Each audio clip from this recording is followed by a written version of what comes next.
Ladies and gentlemen, we are back for another episode of the Draxx Life Podcast, where we'll chat about some of the weird and the wondrous. Let's get to the show.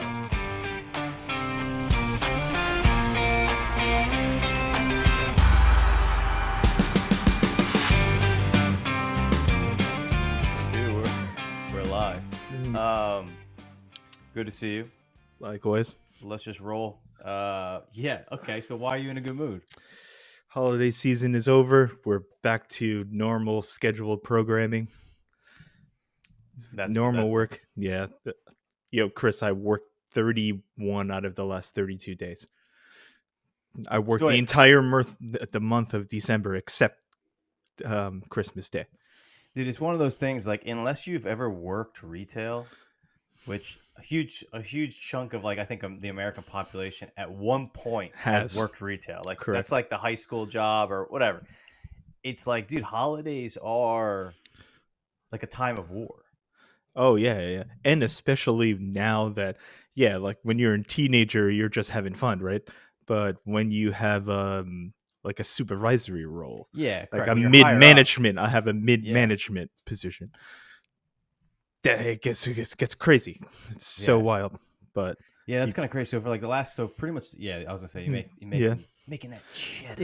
Yeah. Oh, we went deep into overtime, the murky waters of overtime. So okay, so in that environment, that company you work for now, when it comes to holiday, is it kind of like, hey guys, we need people, or is it like, for this month you're working, like, we're gonna pay you extra, but it's not a question of like, do you want to do this? It's a question of like, all right, what hours do you want to work? Yeah, that's a good question to pose. So two things. You know about it. I know about it. The blackout period, so you can't really take vacation. Yep. But people have families and children. They want to travel to different places to meet up with everyone. So they somehow still weave their way into the vacation. Mm-hmm.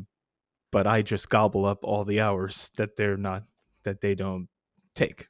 And it's, for me, I'm not trying to brag about this. I actually talked to my brother about this. It's like, it's not something to brag about, but I don't have children. I don't have a partner. I'm a free agent, basically. I'm mobile, so I can take those hours if someone really needs, I'm going away I need these 2 days off. Like, you got me? I can do that.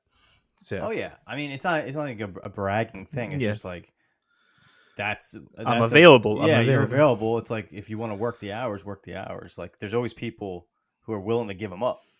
Yeah. And I also like helping people out so they can spend time with their friends and family.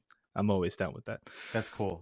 But now it's like, you kind of had, like, now it's like Christmas is over, and in like retail, Christmas is probably like, even before, at this point, it's even before Thanksgiving. Like, Thanksgiving caps it off, and then it's like pretty much up until the last day.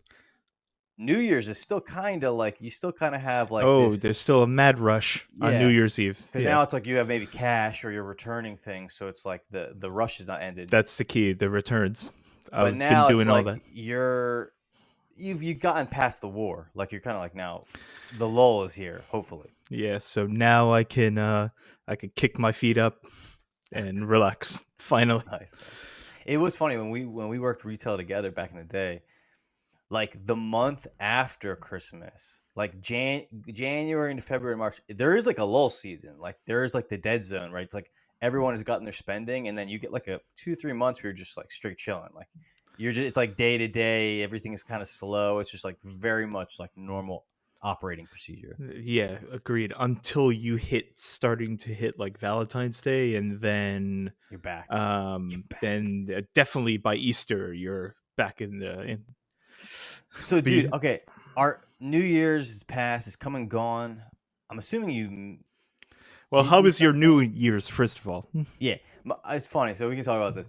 Like, I have not done anything like substantial for New Year's in a long time. I kind of regret it. Like, one of my New Year's resolutions for this year is to do something for next New Year's. Because it's like, when you're young, when I was younger, it's like, you're gonna go do something. You're either gonna go to someone's house, you're gonna go house out, party, you're gonna go club, to like a bar, do something, depending on how old you are. If you're a teenager, you went to a friend's house, maybe their parents are having a party, so you're in the basement having like the kids version of that party. Mm-hmm. You know, when you're a little bit older, maybe you're going out, like maybe you're not old enough to drink, but there's gonna be something going on. And then Mm-hmm. I think I've hit like a point where like I don't really do much. It's just like becomes like another day, which I kind of regret. Like that's my New Year's resolution for next year. Like I want to do something like, if not big, just something. So did you do anything for New Year's? Did you go out? No, I You didn't. worked that Actually, day. I worked that day. Yeah. I worked New Year's Eve, and I fell asleep before midnight because I had been working for like 10 hours before that. But then I went upstairs. Everyone was partying. The Golden Girls, the Nice. cousins. It was fun. And then we went downstairs. So this is the story I wanted to tell you. You're gonna like this. So then the elderly population goes to sleep, and no disrespect to them, I love them. And we go downstairs. We get the grass out. You know what I'm saying? We get the paraphernalia, and which is legal in New York now. So no one can come after me for that. You know what I'm talking about, a little. And I put on the Twilight Zone marathon. So the two best things about New Year's for me now, funny that you say that we're older. I love the Twilight Zone marathon, and I love the Honeymooners marathon. Remember the Honeymooners? Yeah, I remember. Of course, yeah. I mean, it's like not our generation, but still, It's I remember. before, way before us. Yeah. Black and white, both. Only a man of taste like Bobby A would appreciate the fine quality. Yeah. So I put it on, and they liked it. So I was hanging out with like people in their early 20s. That's cool. And the Twilight Zone it's some of the episodes are creepy, some of them are science fiction, some of them are comedy, like a satire. Yeah. And they liked it. Rod Serling, Rod Serling smoked like 4 packs of cigarettes a day. That's why he died. That's why he died so young. Dude, I think that George R.R. Martin wrote for the Twilight Zone. That's correct. That's a good nugget right there that you just gave. Yeah. Yeah, I mean, it's kind of interesting. Like, if you think about it, like how many shows since the Twilight Zone are just like an homage to the Twilight Zone. Like, because Twilight Zone it mixed genres. Like, it didn't just do horror. It did sci-fi. It did horror. It did comedy. Just straight up comedy. Yeah, like these one-off kind of like mind benders. And like now you have a lot of shows like Black Mirror essentially is the Twilight Zone. It's just a regenerated Twilight Zone. And then I think there was like Outer Limits, which was like another kind of more sci-fi version, I think, of like the Twilight Zone in modern times. Dude, that era had some interesting, had some good stuff. You think about writers. The episodes are good. Yeah. So yeah, he was a writer. Serling wrote most of it, and he directed it. And he's smoking cigarettes. It's funny to see someone on television just smoking a cigarette while he's hosting it. He's just smoking cigarettes the whole time. Dude, you could do that. It's pretty crazy, actually. Yeah. I don't think I've think about all the news broadcasts back in the day. They smoked while they were smoking. Broadcasting. Yeah. So wait, I want to read off some lists. So we watched a couple episodes. They liked it, which I was like, cool. maybe this generation isn't lost. They liked it. Okay. Charles Bronson had an episode. I saw that episode. Yeah, the one with when he meets the woman from the other army, and I think so. Did he do only one episode? He did multiple. He did 2. Dennis Hopper plays a fascist dictator in one. Young Dennis Hopper, which is crazy. Yeah. Leonard Nimoy's in one. William Shatner's in one. The famous one where the monster is on the wing of the plane. And Gene Cooper. You remember Gene Cooper? Who's Gene Cooper? She's from The Young and the Restless. This woman is a legend. 1,600 episodes of Young and the Restless. She was on it for 40 years. Look her up. You'll recognize her. Yeah, I see her right here. I mean, yeah, dude, soap opera actors and actresses, that's a crazy amount of work. They do so much. Yeah. We can talk about that another day, but I remember I was listening to someone who did soap operas. The thing is with soap operas, it's every single day. And sometimes exactly. You get your lines the day before, and you're always memorizing lines, and they can change. I remember someone was saying they change very quickly because they always are augmenting the story to kind of fit the need of the time. So like you could get lines, and then the next day they're like, no, like here's 3 more pages. Like you got to change them up, and you're like That's right. always. So that's why people like kind of crap on soap operas, like the acting quality. But it's kind of like boot camp for acting. Like it's as close to a play as you can get. Like you're Yeah. just kind of like, all right, we're doing this today. Okay, here are your lines. Okay, I gotta like memorize them. Like all tonight, I gotta memorize like 5 pages of lines for tomorrow. Yeah, So I don't know. it's That's a good. tough gig. There is Tough it's gig. a skill because you're basically working around the clock All for the time. for about 5 months. Yeah, And- nonstop. But I mean, she passed away, rest. But imagine the residuals she's getting from that, because that thing is on all day long, every day. There's channels that play that all day long. Good point. so- Yeah. I mean, I was watching like Larry David at one point, and like so Seinfeld. Mhm. Like that guy had, he's his whole all the money He's he's ever rich made just was from made Seinfeld. Yeah. Like if you think about it, all of those other, for the majority of the people in Seinfeld, outside of Dreyfus and She was already rich before she was on there. okay, what's You know her background? No. She's her family Okay, is so is a big like real estate, I believe. So it's interesting. they Like were how billionaires many already. actors and actresses come from wealth. Oh yeah. It shows you it's like it's not the most Men, talented most of them. people who like end up becoming the Hollywood celeb. A I'll lot of look it times up right now. people who like their parents had the connections to get them in the rooms, to get them into a position where they could get the roles. Their talent helped, but like by no means is the best actor that exists on the planet currently the one that's getting Oscars. Yeah. He or she might be a no-name person that works in like some back theater. They're never going to get the chance to like be seen. Yeah, you're right. I'm looking her up right now. Let's see. Like George. What do you Clooney's think? dad- What do you think about her? I like her as an actress. She's awesome. I mean, But- I knew her from Seinfeld. I never watched her in like Veep, but like Yeah. I would say she's had like multiple hits. Like she did Seinfeld, she did Veep, but like Jerry did Seinfeld, and then pretty much that's it. Like and then he did obviously continue to do stand up comedy.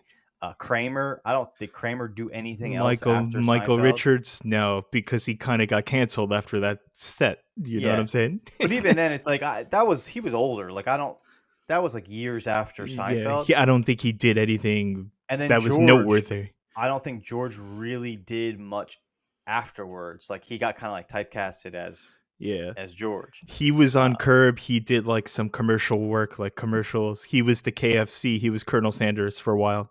Which is like that shows you that you're not getting much work, because it's like you don't need the money. You just want to do something, and you're like, that's all I can get. Yeah. So Julia Louis-Dreyfus's father is a French billionaire, and he's the chairman of the Louis Dreyfus Company. All right, there you go. So that's I knew it. Yeah. So, but she's Julia. She's good. GLD is good. She's good, and she's a New Yorker. Big up. So I like her. She's mad cool, and she's mad cool too. But that's the thing with acting. It's just kind of interesting. Like there is like levels to the game, right? Like you have like a Daniel Day-Lewis. Like let's consider him like he's incredible. Like a Van Gogh, like a high level, like once in a generation talent. Let's just say, right? Mm-hmm. But like then you have a lot of people who like could probably be like, there's probably a person, like if you did a broadcasting and you just cast a bunch of people, like you could probably find someone that maybe would have done fine in her role in Seinfeld. Yeah. Right. Or she actually wasn't the original Elaine, to your point. There you go. So it's kind of like one of those things, but there's certain roles where like that movie would have never been what it was without like, the mad genius Daniel Day-Lewis. And then there's a lot of stuff where it's like right place, right time, right connections. And then you also could do the job. You had the skills, but it wasn't like you're doing like Elaine is not like Daniel Day-Lewis and There Will Be Blood. Like the level of like intensity and skills. It's just like you don't need to have that degree of skill. Yeah, no, you're right. But I'm maybe underselling her. Like I don't mean to do that. Right. I'm not trying to slate her. She's a wonderful comedy actor, in my opinion. I thought she was great in that role. Yeah, Veep. I've actually never seen Veep. What do you think? No, never seen it. I just know that she obviously is good enough that she got like that was on for years. Yeah, like almost 10 years. Yeah. So like that That's pretty impressive. I mean, Larry David created Curb, and Curb was on for years and years and years. So, yeah, I I don't love know. that show. That show's I started just watching it. ridiculous. It's hilarious. It's funny. It's Is this funny. your first run through Yeah. Curb? I've seen it like 4 times through. I've seen bits and pieces of it, but I never like sat and like, all right, let me go end to end. And it's, what's very funny is like I never thought about this until recently. I was talking to a friend. Mhm. It was that like when I watch, because like Larry David is the mind of Seinfeld. I think he is the major influence on that show. Even though Jerry and Larry are like They're the co-creators, co-creators. I think it was like Larry's like 90% of it, and then Jerry's was there to be. He helped formulate the idea, but I think Larry like is the heavy lifter. But I mean, that's maybe just me. I'm just saying that. But like, my point is that like, you don't realize how much of like Jewish culture is like a paramount part of that show until you watch Curb Your Integral. Enthusiasm, Yeah. and then you're like, whoa, this is very much like if you bypass that, you bypass like a major part of the show. Like, I don't know, like that just struck me. Maybe for someone else that like they obviously picked up on that. But like, if you don't have any idea of like New York, East Coast, like Ashkenazi Jewish culture, like delicatessens and stuff like that, you miss some of the comedy because it's like paramount to the plot of like Curb Your Enthusiasm, which I just started to get that recently. Yeah, there's an episode of Curb which is one of my favorite. I think I would put it in my top 5 Curb episodes, where there's a Jewish deli. It's a Russian Jewish guy that owns it. You know the episode where they name the sandwiches, and he's trying to switch sandwiches with Ted Danson. Yes, because he doesn't like his white fish sandwich. Yeah, it's like 3 different types of like pickled fish, and like a cream of fish sauce, and he's like, this is disgusting. And in that same episode is there's a Rosh Hashanah. They're at the synagogue. Yes, and he scalps a ticket to get into the temple. yeah, because I'm watching it, and I'm like, because I'm not Jewish, I'm not really part of that community. Yeah. I was like, what is he getting a ticket for? And then I'm like, it's to get into to this event, this yearly Jewish holiday. Yeah, then he gets kicked out. Obviously, the Jewish people that we were close to, I've asked them. I was like, is that a thing? Do people have to scalp tickets for Rosh at temple? And she was like, no, that's not really a thing, but it's hilarious though. You know what I'm talking about. Yeah. But again, like that's like they're in like deep Hollywood, Los Angeles. Like maybe I don't know, but she said it's not a thing. Church temple. Yeah. I don't know. Yeah, but apparently that's exaggerated. That's not really a thing. People don't scalp tickets for temple. Yeah, there's a bunch of funny episodes there. But again, yeah, it's like there's so many of the themes are like East Coast, Ashkenazi, like Jewish culture, and like I think if you kind of like bypass that, you miss out on like so much of like his humor comes from like his observations of that the culture he grew up in. Because I mean, I think Larry David's like born in Brooklyn. Yeah. That's what I'm saying. As both of us as Northeastern, we know. Like, even though I'm Puerto Rican and you're Italian, I'm Italian. We still like we've been around this community for our whole lives. Yeah, exactly. Yeah. And it's like it's funny because you're like the stereotypes in some cases are true, and he focuses on like he is of the culture identifying the stereotypes that are like so that's just kind of funny. Yeah. So I was gifted. This is a good segue. I was gifted this. I like this. This is Ralph Lauren, and it bugs me when people say Ralph Lauren. Remember when people pronounce Nietzsche wrong? Yes. It always bugs me. That's another my pet peeve when they say Ralph Lauren. I was like, nah, that's not what we're saying. But his real name is Ralph Lipschitz. He's Jewish. He's from the Bronx. And I was like, maybe that's why I was drawn to Ralph Lauren my whole life. That's why I started wearing it exclusively. You do have an affinity for I love that brand. You have an affinity for that Mediterranean, Middle Eastern. Yeah. And like we said before, it's the women play a large part in that. But it is kind of interesting that he changed. I would imagine he changed his name for more global appeal. Probably. Yeah, because it's like maybe for stereotyping, anti-Semitism. Like he changed his name to Yeah, like a that's a good point because when he was non-Jewish last growing name. up, it's a different time. So You know, in our youth, there was I think didn't Ralph Lauren have like a you pronounced uh, it wrong. You did it wrong. I did it wrong. Yeah, Ralph Ralph Lauren. Lauren. Yeah, Didn't he have like a reality show with his daughters or something? I think his daughter did. Dylan Yeah. Lauren. She owns the candy shop right near the Apple Store in Fifth Avenue. Does he really? Okay. Dylan's Candy is Dylan Lauren. Yeah. Interesting. Didn't know.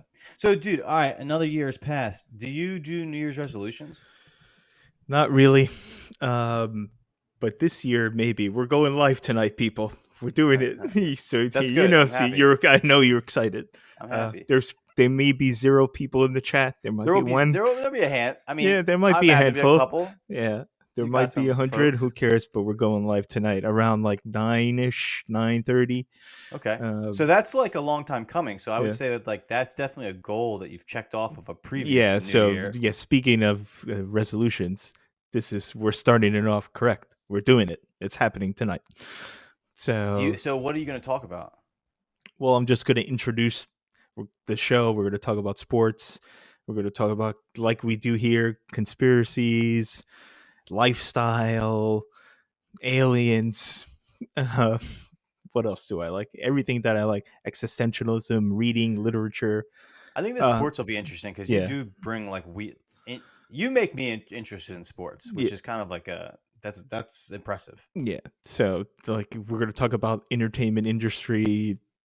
I'm not going to do politics though. We're going to do more like government stuff here, but I'm not going to get into that too much.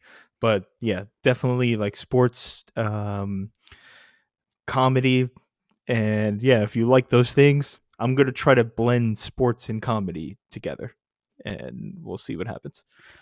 I think it'll be very interesting because so often I wake up in the morning to like a litany of messages from you and Joe debating and arguing over sports. Joe's coming on my channel. He's coming on. It is pretty funny because the more you you could watch football as just like I watch football and I watch a game, but you guys get into like the meat of like players, what they're doing, they're like what's going on off like backstage outside stuff of the game, like decisions that are made at like management levels, like I think Joe kind of like he comments on the business side a lot. You comment on the business side a lot as well. Yeah. So that stuff's like interesting because like you really like you forget that like it is it's like sports entertainment. It is like part of the entertainment world. Yeah. And like that kind of like it's an interesting thing because like it's entertainment is more than the sport. It's not about like sportsmen. It's really about like how can we make as much money off of this like activity that people want to watch. Yes, because that's a good point. Because when sports was originally created, like the origin of like the Olympics with the Greeks was just let's see who's the best at this one thing, and now it's people trying to make money off the athletes now, which is I find distasteful, but it's the nature of the game. They get paid so much money because it's such a big global industry. So, I mean, right? Because like if there was no viewers, there would be you wouldn't be able to make $40 million a year playing basketball. Yeah, exactly. So, dude, I know you can talk about this on your show one day, but I'm curious. Like, I just found out recently. I don't think it was through you. I think it was through like another friend that like for college athletes, like they can now get paid. They all get paid now. So, like, what do you think? Do you see that as like a net positive or a negative? That's a great question. I was talking to my friend because like he blew my mind. I was like, oh, really? Because I knew that like coaches at the college level some of these guys make millions and millions of dollars. Yeah, like $15 million a year. Yeah. And then he was telling me that like recently, like college athletes could now get paid. And I was thinking about it. Like I had my opinion, but like I'm curious. Like, have you and Joe ever discussed this? No. As someone, I'm not really into collegiate athletics though. Okay. So number one, but from what I know, they do get paid very handsomely now. Actually, especially the people that you know are gonna be the men and women that you know are gonna be crazy pros like Caitlin Clark. Have you heard about? She's all over the internet. Yeah, I like her. She's cool. Isn't she like the best female basketball player? Pretty much. She's like the star. Yeah, exactly. So she's yeah, the face of the league now, Yeah. which has political implications Yeah. because she's. I mean, we'll just land the truth right now. She's a white heterosexual woman from the middle of the country, from Iowa, and in a league that's been dominated by urban African American lesbian players. So Is it really that many lesbians? in the WNBA? Yeah. I would say it's predominantly. Yeah. Interesting. And yeah, I know she got a lot of flack recently. So she got hated on in the beginning. There was a lot of jealousy, but then, which is good with the league and all the players, so everyone came together and they kind of calmed that down. They're saying she's bringing so much revenue, like we were saying, into the league. Now all of us can get. It's like what's the phrase? The rising tide raises all the boats. Yeah, all so ships. Yep. It raises all ships. So because of her, now everyone's going to get paid more. The television ratings are through the roof. Just so you see what I'm saying. So now they're like, yeah, we were kind of saying like, oh, who's this girl coming into our space and getting all the attention? But now everyone was like, yeah, she's. So it was good. That's good on them. That everything, because in the beginning she was getting like fouled hard. People were trying to. I'm not saying they were trying to injure her, but she was getting treated like they were, you know what I'm saying? Like more than a rookie would normally get treated. They were like beating on her. So yeah, I think that was like maybe a few basketball months speaking. Ago. They're not harming her, but yeah. Well, I mean, I think I saw some what do they call them? Like blocks or checks. Yeah, that were. It's not really basketball play. They're just hurting her. Overly aggressive, to say the least. Yeah. Because I guess she was a rookie, but she's getting, because of her skill level, she was just getting like all of the star power, all of the airtime. Mm-hmm. Exactly. But you're right. It's like I kind of get in that sport. It's like, I mean, stars matter, and I think in athletics, as far as like from a financial standpoint, right? Like Michael Jordan, I bet you when Michael Jordan kind of hit the scene, or one of these other like big basketball players, like salaries go up I think by extension, everyone's salary might not go up by the same amount, but it's kind of like, okay, there's more money now to give to salaries. So like everyone's salary is going to slowly go up by, based on obviously your performance. But I mean, yeah, if you look at like what a football player gets paid now versus what they got paid 10 years ago or 20 years ago, obviously something has changed, because like they're getting generational wealth in a couple of years. Mm-hmm. And that's just their playing salary. Now, that's not even when Jordan came in, now it's the marketing. You get the shoe deal. You see what I'm saying? Yeah.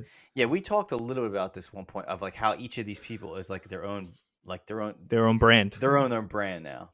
What was I going to say? I was going to say something kind of along the same lines. I just forgot what I was going to say. Yeah, I kind of lost track a little bit too. But I can bring us back to we could go into the history talk. I forgot what I was going to say as well. But yeah, so I actually, this is probably a take for my show, for the sports show.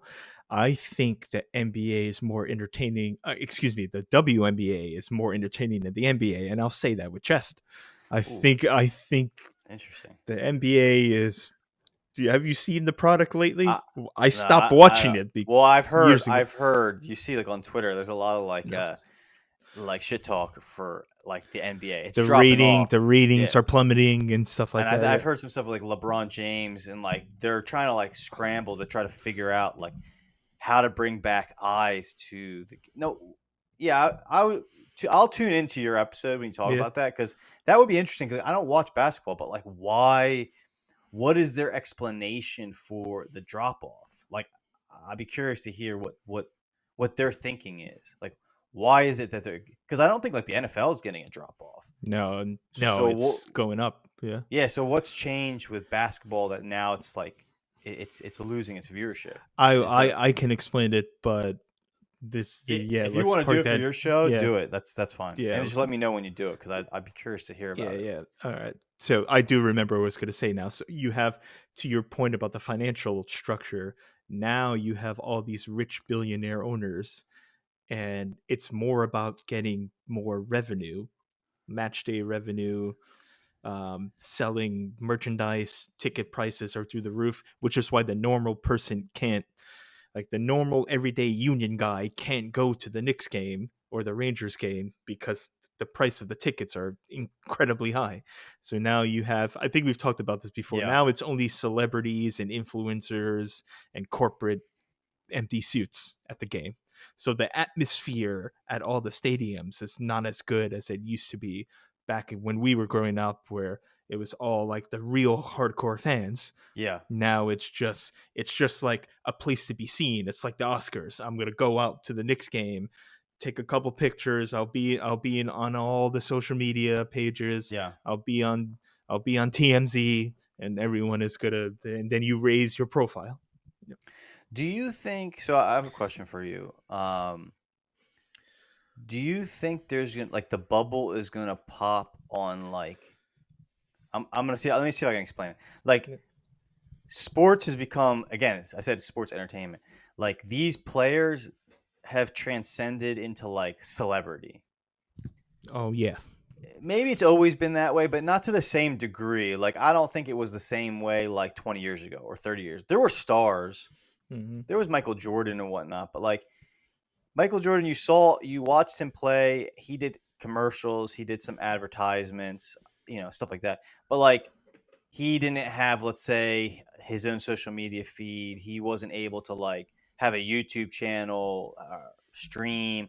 Like, it was a little bit different. Like, he was a product, but like, it was kind of different.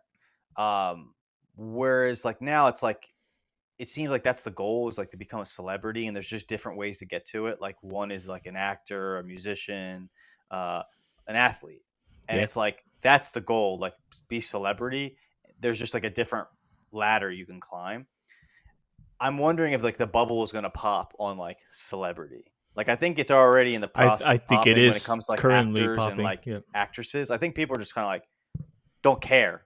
Like I don't care to see your movie where you got paid $1 million to put your face on a screen and I'm going to pay you to watch it. Like, I think that movement is happening. I'm curious if you think it's going to like continue. I don't think it would. I don't think it'll completely go away because people still idolize famous people. But to your point, I think with the advent of all social media and TikTok and all this, you don't really have to be on the screen to be famous anymore. You see what I'm saying? So, Yeah. like, speaking of the Twilight Zone, we just talked about it. Those were the famous people back then. There was no, Yeah. there was no Hawk Tuah. You see what I'm saying? Exactly. Yeah. Exactly. So I think there's multiple avenues to be famous now. Now there's dangerous things that can happen with that, which we all know. Of course. But I don't think that'll go away because we always revere things as humans that we grew up playing. Like I grew up playing sports, so when I see an athlete that's at an elite level doing things that I only dreamed of doing, that's still kind of cool to watch. But do So you think that like that'll change in that like I'm trying to think. Like who's the I guy think it is changing. like that singer, that girl, Taylor Swift, Taylor Travis Swift. Kelsey. Yeah. Right, okay. So he's now becoming like a celebrity in that like He already people is. He already okay. is. So more people might know him as not a football player, As but Taylor, as Taylor Swift's just boyfriend or the that's true. personality That's a he fact. is, Yeah. right? I'm wondering if the bubble is going to pop where people are like, I want my athletes to play sports, and I don't want to know about them outside of that. Like, unless you're a killer on the field, like I don't want to see you or know about you. Like, I wonder if it'll go back to that where it's like, I don't want to know your personality. I don't want to know what you think. I'm not listening to your opinions on things. I just want to see you be like the best football player that currently exists. Like that like change. Because now it's like you might follow it. There's athletes that are famous that are probably not even the best athlete. They're just like have a personality. They wear Maybe the they're on coolest Twitch clothes. playing video It's games. You true. know, I mean, Yeah. they maybe, I don't know, they're multi-talented. They rap, right? So it's not like you're famous because you are the best basketball. Michael Jordan was the best basketball player, arguably, I don't think it's when arguable when he was playing. right. Yeah. So he was. You watched him. Everything else came because he was amazing at his craft, and then other things kind of came out of it. But you didn't like give him view time to listen to him talk. Like you came to like watch him play basketball because that was like he's only going to have so many years playing basketball. You want to capture that and see that. I wonder if something has changed from that. Like now it's like it's more about your personality and less about your athleticism. Yeah, no, I think unfortunately, regrettably, I would have to agree with you there because it is about that. It's about creating a personal profile, Yeah. your brand, what shoes you wear. Like you see people coming in with the crazy outfits, and now it's like a fashion. Sports is becoming a modeling agency and like a designer clothing brand now. So when you got players, like you said, the players like the mid-level players, you know what's the best way to get a better contract? Be a big personality on the internet. And I think people are starting to realize that, which is a shame because the best players often get overlooked unless they have PR teams that are pushing them and saying that. So that is true. And it is funny with the Kelseys because Kelsey has a brother, Travis. His brother is named Jason. He used to play on your boys, the Eagles. The Eagles. Yeah. I'll say I don't even care about the team, but like I just like you're just winding us I up. just like to bother you guys when Yeah. they're doing well. His wife has usurped Joe Rogan as the number one podcast. So Taylor Swift dating Travis Kelce, and Kelce and his brother have a show together. And Kelsey's wife, Jason's wife, started a podcast that went number one over Joe Rogan. So that's the Taylor Swift ripple effect. Yeah. So she's incredible. First of all, I like Taylor Swift. Not into her music, but I like her as a personality. That might be weird for me to say that, but I do like her. I don't know her personality, so I can't. I'm not. She's cool because I respect musicians, Chris. That she sings the song, she writes the song, she engineers the concept, she does all like the artwork. She does everything. She's not like the singer that just shows up and reads or sings a song that someone else wrote, someone else produces the album, someone else engineers and edits it. She does everything. So I respect it. So she's a true artist. Yeah, I mean, it's like I can see why people like a Lady Gaga because she's the same way. She's the same. She's fully in control of like the product that she creates, rather than just being like the equivalent of an actress that sings, which I think those exist in abundance, right? It's like they got all the of look, them. They got the sound. Mariah Carey, perfect example. Personality. She has they hire everything else is like outsourced essentially. Yeah, I'm no knock to Mariah Carey, great voice, but she does nothing else. Yeah. She just shows up to the studio, sings the song, and leaves. Everyone does it. Other people do everything else. Yeah, which is like to me, it's if you're honest about that, there's no problem because it's like an instrument. It's like being like the best guitar player. Like you don't write the music, but you can. There's only songs that there's only songs that you can play because you have the skill. I think Mariah Carey, there was only songs that like few people could sing because of her range. Yeah. But like I think a lot of times with singers, they want the clout of also being like the singer-songwriter. And then you find out that like songs they sang, they essentially bought them from someone or someone co-wrote the song with them. In reality, like they wrote the other person wrote the song. The whole thing. Yeah. You know. I don't know. No, anyway. But no, I think I got to push back on that. I think most I hear your point is valid, but most guitarists write their own music. Fair. Yeah. I'm thinking of maybe someone like in a orchestra. They're playing songs that music that was different. That's a better hundreds example. of years ago, right? But they're craft, they're masters. Like there's piano pieces that only a few can play, but they're not writing those pieces. But they're also not saying they wrote the piece as well. Like they're just saying like I'm playing Beethoven. and this is like one of the best people who can play That's baseball. yeah, Better example. that's true. That's true. So you said something about history. What Yeah. was the thing you wanted to talk about history? That's funny that because when you suggested that to me, I was listening to Giannis Pappas and Chris Stefano, those two comedians. Yeah. They have a history podcast. So now you have two stand-up comics that have a history podcast, but they know a lot. I was listening to them talk about like the Huns and like the Nordic Vikings. It's like they know what they're talking about. And it's just two like goofy stand-up comics from New York, but they know history. You know these guys? They've been on Rogan. I know them. And I think like that maybe the podcast is new because they're kind of doing they're like they were also on Shane Gillis's podcast. The same duo. Yeah. But yeah, go ahead. So they were talking about how and you're referring to my question just real quick, like because we can talk about this now. This might even be into another episode at some point. But like, can we trust history?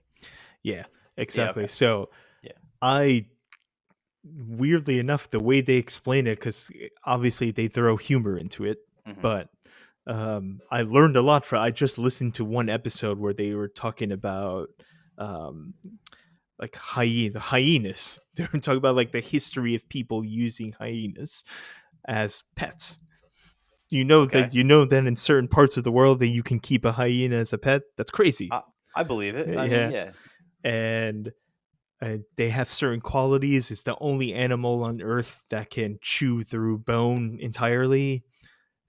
So I might be getting the details wrong, but they were talking about hyenas for like 30 minutes, and it was interesting, and how they were used throughout history.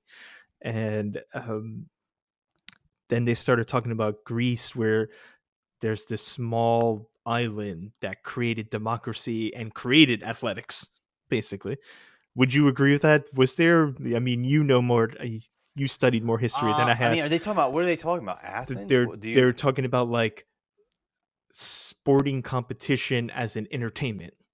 Well, I mean, I think the Olympics. Yeah.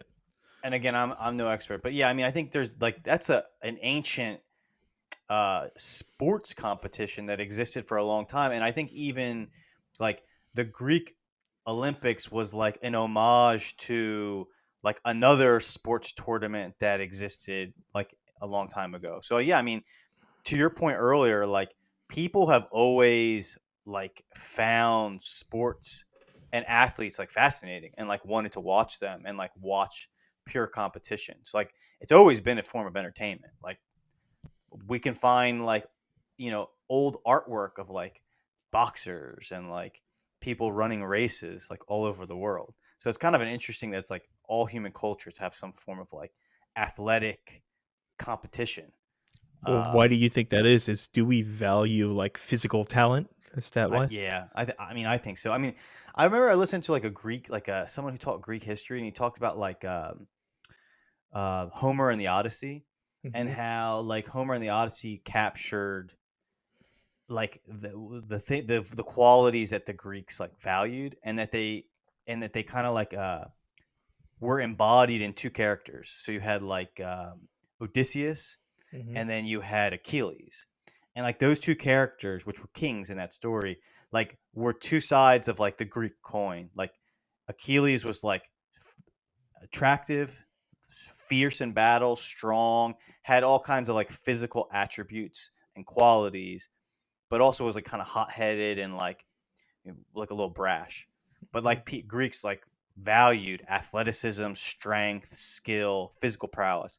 And then Odysseus was not that. He was like crafty and wise and cunning.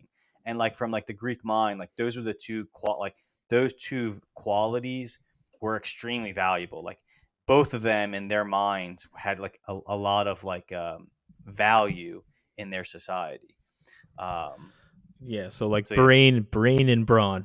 Brain and brawn. Yeah. Yeah. I mean, the whole idea of like the what do they call it? Like the warrior poet, like someone who is cerebral but also can like compete in the physical world. So I think you see that like exemplified in like I think there was a lot of sporting events in like Greece, and the Romans essentially were like Greek 2.0. Yeah, the so gladiator you see a lot of arena. The same patterns, and they took a lot of like Greek culture and kind of like brought it into their world.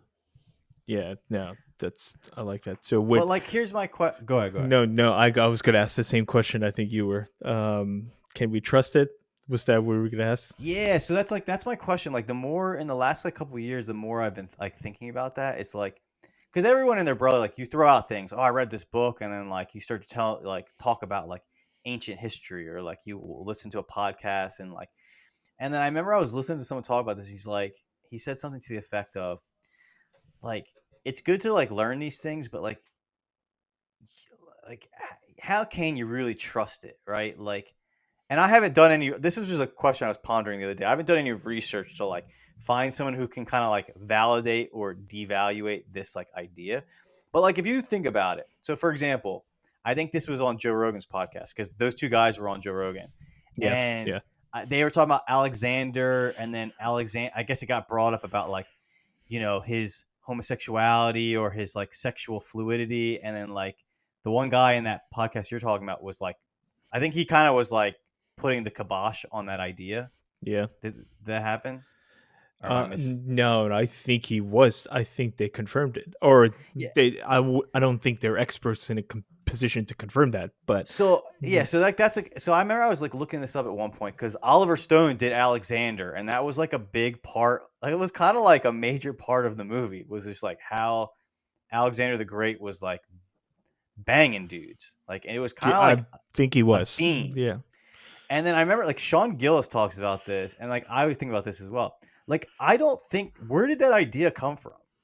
Like if you ask a person, is Alexander the Great, they're gonna be like, oh yeah, and he was like gay. But it's like if you really ask yourself the question, where did that come from? Where did that idea come from? It's true. Like, wait, maybe I'm getting confused. Is it where the idea that he was into men, or the idea that we're investigating No, if he like was or not? that he was. Like Okay, it's become kind of like a default answer of like, oh yeah, he was. And I'm like, I I don't think it's know how. biological. No. My Yeah. point is like, how do you prove that is Oh, true? all right. Yeah, now I understand. Like Oliver Yeah. Stone is making a movie where it's like that's a plot, like that's part of the plot. Uh-huh. People write books where they talk about it. It's like it's become more and more prevalent. But my question is like, how would you prove that to be true? Like, so Alexander the Great, a book that in his lifetime was written that like documented that he was banging guys, and even if a document was written, can you trust that document?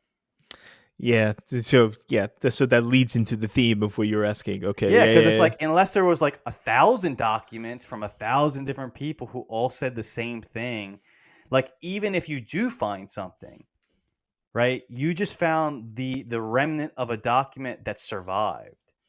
Right. We live in a time of propaganda. If the only things that come out were like, let's say, take Trump for example, or that's maybe a bad example, but like look at the Twitter. Yeah. People throw shit at each other all the time. They don't even. It's not. They don't have to fact check it. It can be complete deceit and lies. It's just that no one's stopping it, right?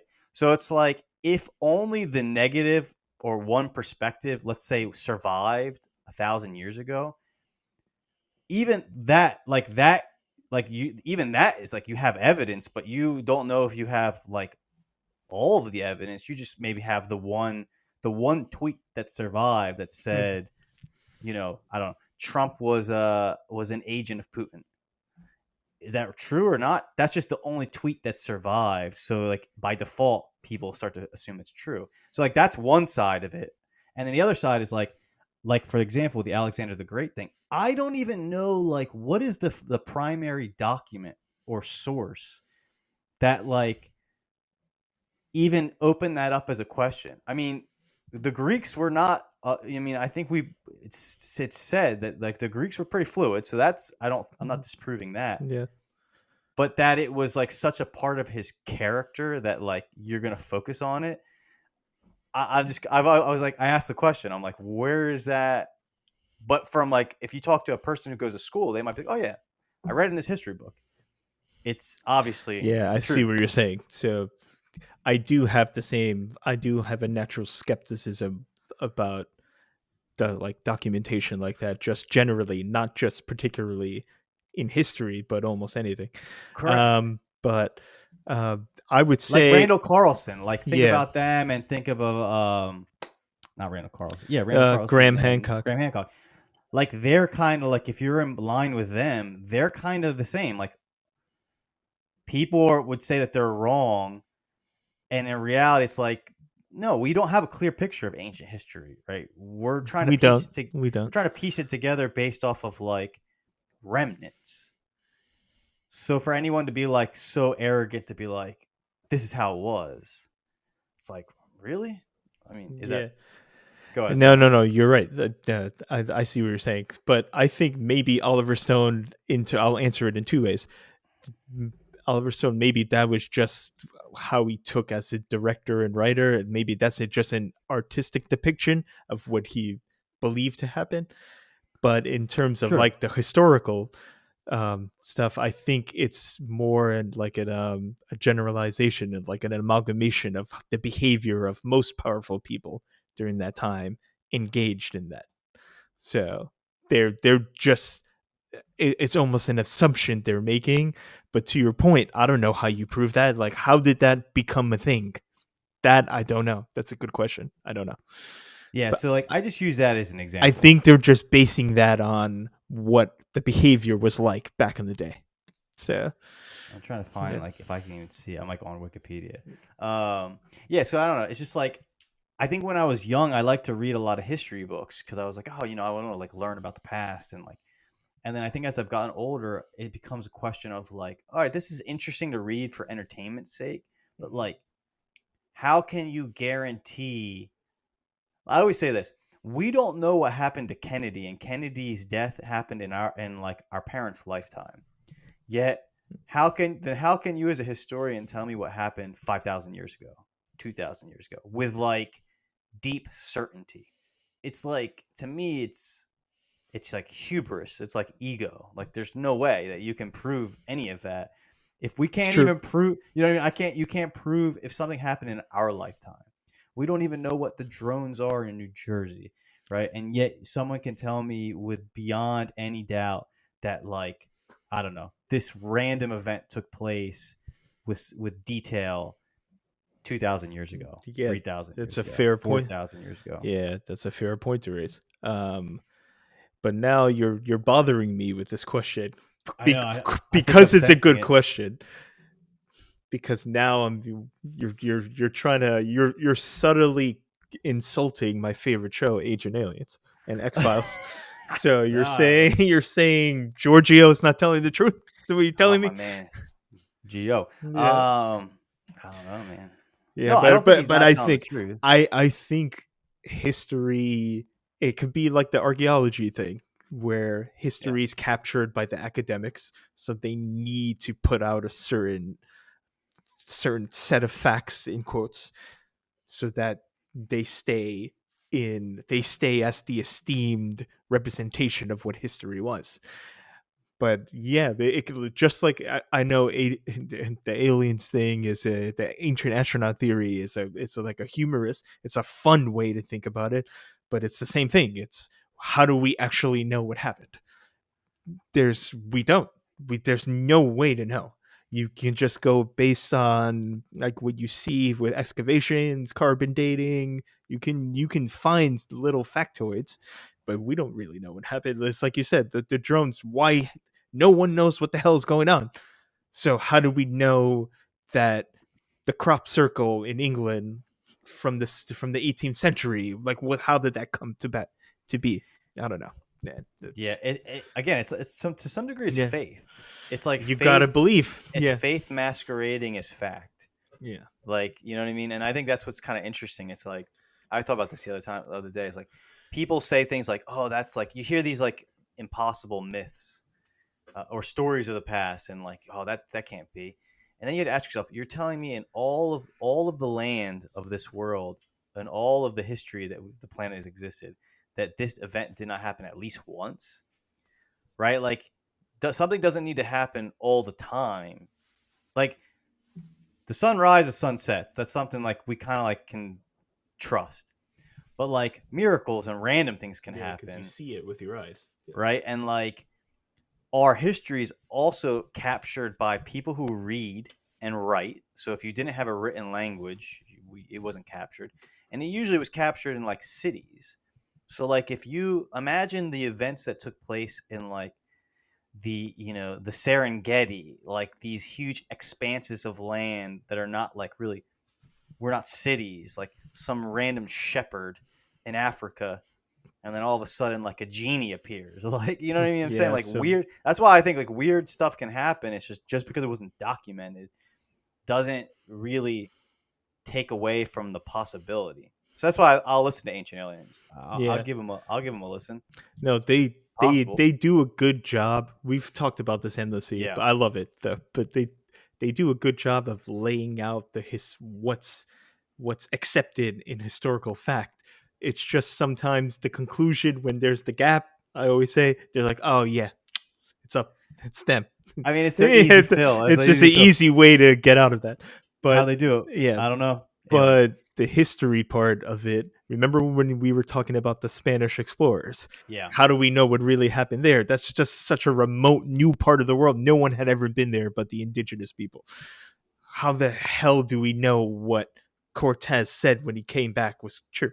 I don't know, man. Well, correct. Exactly. You're trusting that even the people who who might have written down the experience, you're trusting that they're telling the You're truth. trusting Like, that the recording is correct. It yeah, might not maybe be. they went there and there was like, demons, and they had like helped the Maya fight like the demonic Yeah, Aztecs, and then imagine. they Yeah. were like, You can't write this down. We can't tell the The- Spanish king what's happening here," and they just yeah. wrote down a story.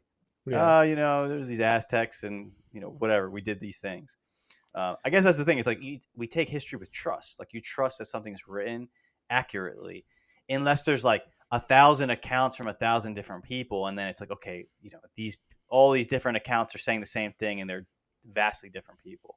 But I think I don't know. I'd be curious, like some of these ideas that we're taught, like in school, like we weren't old enough or wise enough to know to ask, like, okay, like you're telling me this thing, but like how is that proved? Like, how do we know that to be true? And a lot of it's faith. Like, you're just trusting that, like, Yeah. the people who wrote it down weren't bullshitting. I know. I don't So know. I was an advanced placement U.S. history student in high school. Whoa. Yeah, I was pretty sick in high school. If we were talking about athletes, I was elite level in high school, and then the partying started. It tipped off. The It tipped partying off. started, and the women, and then the distractions, the sports. So That reminds me of the George Costanza, the episode of Seinfeld when, like, he swears off women and then he becomes, like, oh a yeah, genius he again. goes celibate, and then Yeah. he becomes like a de facto science teacher. Yeah, he's, like, reading, like, history books and, like, deep physics and stuff. Yeah, that's a funny episode too. But anyway, go ahead. And then he said, I slept with a Guatemalan waitress. Mathematically, I had to do it. I calculated the odds, so I had to do it. And then he loses his intelligence. Yeah. Yeah. Don't they have a bet? Isn't it that the episode when they're all betting? No, that's a Oh, different, it's a different episode. episode. And Okay. then Elaine is the reverse because Jerry tells her, like for women, you need the physical release because we talked about this before. Yeah. Women enjoy it quite more significantly than I believe that. Yeah. Yes. I think that's biological fact at this point. And he was like, Jerry's like, it's like sanitation. The trash bags are filling up in your head, and no one is taking out the garbage. So Elaine is George becomes a genius, and then Elaine becomes stupid. Yeah, they switch roles. Yeah. And then at the end of the episode, it goes back to normal. But what was your question? I went on a tangent. Oh, I don't know. I think I interrupted your train of thought. Well, I do have a question though, but yeah. when you're done. So, in terms of history, in terms of can we trust the recorded history? Do we have a choice? No, that's another question. Because it could lay waste to a lot of foundational things that society is built on. Dude, yeah, that's a good question. Yeah. I mean, I think there's value to that. Again, I guess one way to look at it is like instead of taking these things as fact, you could look at them as like stories.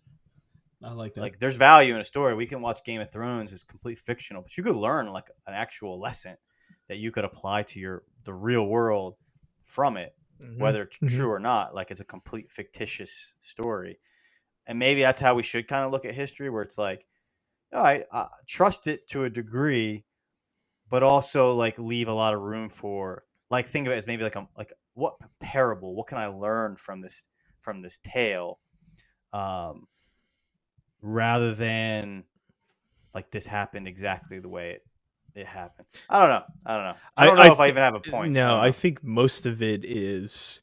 I don't think it did happen. It's impossible to get every detail exactly right, but I think for the large part, there's ways to prove it. I mean, we got scientists. You got to trust the scientists. I don't know, man. Yeah, but I But I think the think thing you can.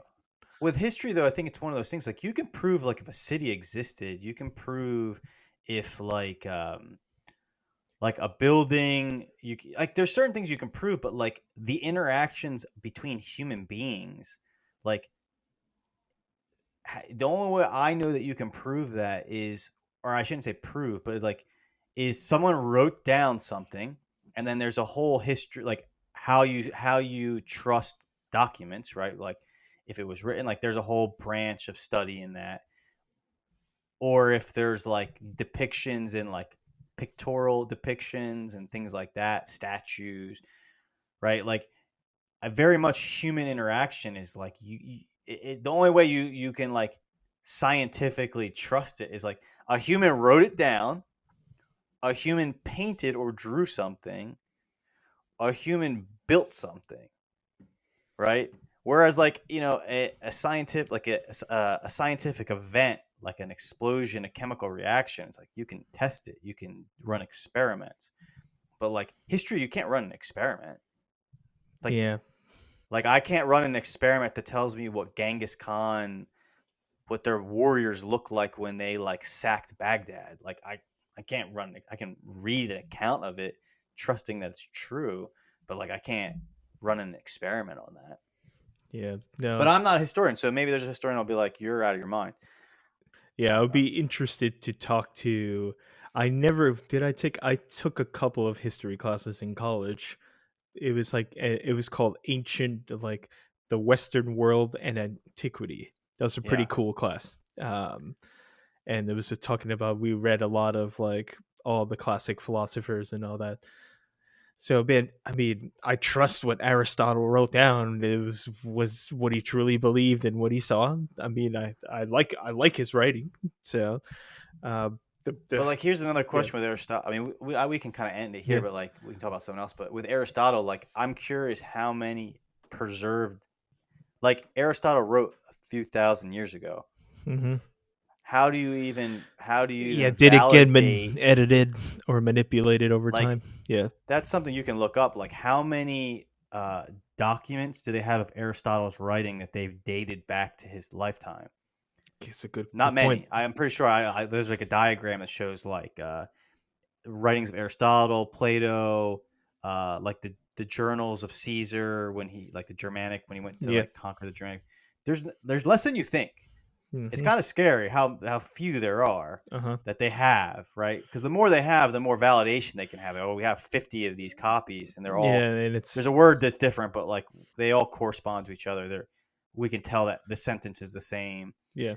But like if there's two, that's not, you know what I mean? Like I don't know, it's But interesting. But anyway, it opens the door. You're opening. I like this conversation actually, because I have this suspicious mind. Sometimes it's a good thing, sometimes it's not. But there's um, like, are we? Is there like a malicious angle to this? Is history being told or not told, taught to children with the intent of controlling a narrative of some kind? yeah, we could definitely. This might be a fun conversation to have at some point. Yeah. But like we could definitely talk about that. Like there's events in our history. Maybe we could do like a deep dive in like the story of Columbus is really told, at least in our lifetime, through the vein that like Columbus came and like raped, pillaged, and plundered. Hmm. maybe he did. I don't know, but I'd be curious to read if there's like a counter argument to that. That because I know we were taught pretty much kind of one way. I'd be curious to know if there's a counter argument to that just was chosen not to be taught to us. And I think we could find other historical, like I definitely believe in school, like you're taught one view of the events. I don't know who's choosing that view, but definitely like what is the expression, like the victors write history. Yeah, history So a is written different by the like victor. right. So the person who lost would have probably written that history, that story very differently. Yeah, And that would change your whole perspective of like relatively the same events. But yeah, that is a fascinating topic. I don't know, but if you just want to ask my personal take, I would say most of what we're taught in school and what we learn in terms of history that's put in the textbooks that are yeah, taught, most of it is true. Now, did it happen exactly the way that's written? I mean, there's thousands of textbooks that tell the same story. yeah. So, yeah. So I want to end with this as we wind up. Okay, so as we were in 2025, the very beginnings, do you have any predictions Ooh, for things that will happen in this year? I do have a question for you after this too. Yeah, I Okay, do go ahead. have. So for me, if you want to let me get my goals, I want to get my channel going, and we're gonna get where Feifel goes west, or what's the name of that movie? Fife. I'm gonna look it up. Five. It's I think it's Feifel, that little dog. no, it's the mouse. It's It's a Fievel. mouse. I'm misremembering this terribly. I think I got his name right. Yeah, it's Yeah, Fievel. Fievel. Yeah, I got it right. Yeah, I think you're right. Fievel I goes thought he west was a is the dog. movie. He got helped by a dog. Yeah, they're all. It's like Yeah, it's all mice and rats and stuff like yeah. that. It's yeah. Okay, So so those are that's the two goals. those two things. That's cool. That's cool. Predictions. Um, I think this is going to be the year of the truth. So a lot of the truth is going to come out, and in terms of not historically, but truth in terms of Yeah, I agree that with you. like the backstage government stuff that's happening. And I think it's going to be the year of the demise of like the social media influencer job, as a Interesting. being an influencer as a career is going to start falling after this year. Interesting. That's Yeah, interesting. I that might be fun to talk about yeah. in detail one day because I don't know if I think it might be not. I think it Yeah, might be it's on the the upswing year of still. the influencer. Yeah, Yeah. I think you're definitely. I think the celebrity like of the entertainment industry. I think you're gonna see a huge drop in that. Maybe I'm wrong, but like I think like because that's all attached to like big companies and stuff like that, and like I think you're gonna see a drop in that. Like the news is they're already on the downswing. Like the mainstream media, I think you're gonna see Yeah, like that's done a already. Yeah. further destruction of that. I think like Hollywood and like movies, these big blockbuster films. I think you're gonna see money just being bled, and maybe that whole industry shifts. Like maybe we get like a 1990s, early 2000 like indie scene again because people are like, I'm not It's watching not a these bad. movies Yeah. because they're just like nefarious advertising masked in like big budget films. But I agree with you. I think like the truth. I think a lot of stuff's going to get dug up that the government has been doing for a long time, and like there's going to be like a lot of backlash, which would be awesome. It'd be Hmm. great. Hmm. Like we kind of need a digger. We need someone like Jurassic Park, a digger to like come and just start to like, all right, uncover all of this like just nefarious bad stuff. Yeah. I think you're Uh, looking at one of the people that's on the case. there you go. Yeah. Do it with your channel, man. I look Yeah. forward to it. All right, you had a question for me? We'll end with Yeah. that. What are your goals? That's your prediction. What's your goal? Uh, Goals. So I'm gonna do my own channel. I want to kind of start doing. Okay, a couple. I have a couple goals. I Hmm. think. I wrote them down. I wish I had my computer on me. One goal is like I want to start documenting, and I'm going to do it on a YouTube channel, some of like like I've been trying to like start a business and work on it, and I'm like I should be documenting this in some way. Like It's not a bad I idea. right because I'm having to learn different things, and like I'm on Reddit, I'm talking to people. I'm like I should just kind of I should chronicle it in some way. Um, so I'm gonna start live streaming where like certain work I do, I'm just gonna like do it, record it as I do it, and talk about it. So that's one thing I'm going to do, which I'll start next week. And you'll see that as that gets better, our video quality will get better because I'm learning new tips and tricks. Cool. That's one. I have this one business I'm trying. I would like it to make some money this year, so that would be two. And what was the third one? I think I'm going to run a marathon. I'm going to train for a marathon. Where did that this come year. from? Yeah. A friend of mine trained and ran the Philadelphia Marathon. And whether I run it or not, I think it'd be cool to try. I've always wanted to try it as like a test of myself.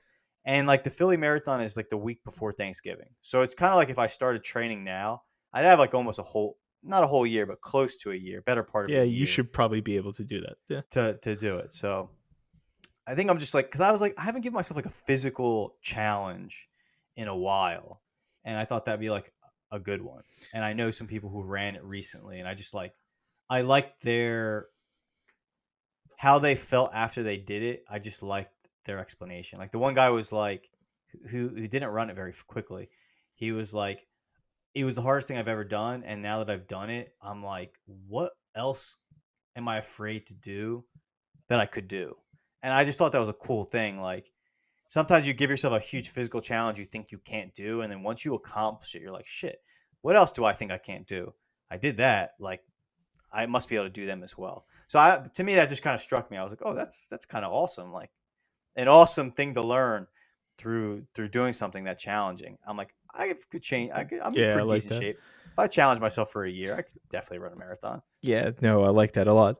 I support that because I think one of the best things about being human is athletically, you have to, and physically, push your body to a limit and go beyond where you think you can go. That's always very valuable because it's mental, it's spiritual, and physical. Like imagine you ran the marathon, and dude, that's why there's something called a runner's high. That's real. It's real. So it's like a euphoric dopamine release when you reach a certain mileage.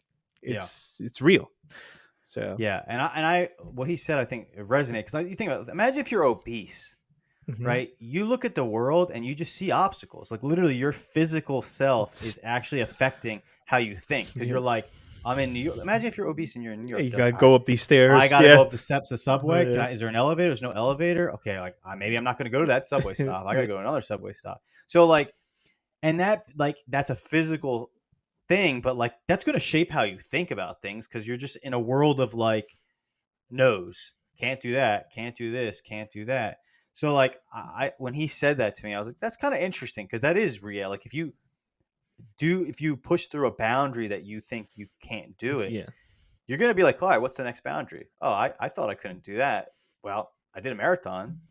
I definitely can try that. So well, I'll keep you up to date. Like that's cool. Right now I can run 5 miles. In a shot. I'll just keep working on that. Yeah, anyway. But you got to do it sooner than later because Father Time it's not on our side, Chris. Yeah, well, true. We still have our good looks. I think. But they haven't faded. But yet. my stamina is it's in the bin right now. I think if you tried to check because you can get like a year. You can get like a year training for the marathon and it breaks it out. It'll be like, all right, this week 1, you're going to run twice a week. You're going to do 20 you're going to follow a formula. Yeah. And then essentially as you just slowly increment. And then as you get, so like you'll do like, 3 miles on a Tuesday, 6 miles on a Friday or whatever. And you just slowly 2 days a week, you just grow that stamina over a year.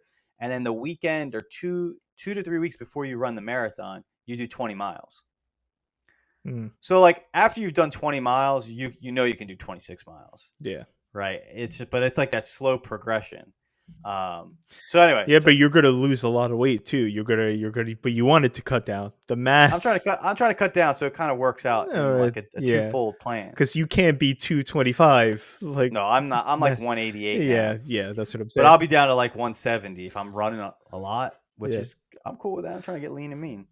Yeah, but I kind of like the era of hulking Chris Corvo. I know that sounds zesty, but we all know. There you Like go. the best. Remember the Make 'em carbo? mad, baby. And you and Darius were carbo loading at the same time. I mean, he's a monster. So He's a complete monster. he can run that route. Yeah. That's his. He ain't running a marathon, but he's in phenomenal No. shape. I'm not knocking him. He's looking good, man. Yeah. Well, hey, dude. Good luck tonight on Yeah. your episode. Remember, it don't matter. Just do it the first time. Yeah, I'm just gonna do it. Yeah. And I'll try to chime in. Text me when you're about to go on. All right, I will. Because I should be home by then. I'll hop on and watch. All right, cool. All right, ladies All and right, gents. Hope you have a great night. Talk to you soon. Peace out. See ya.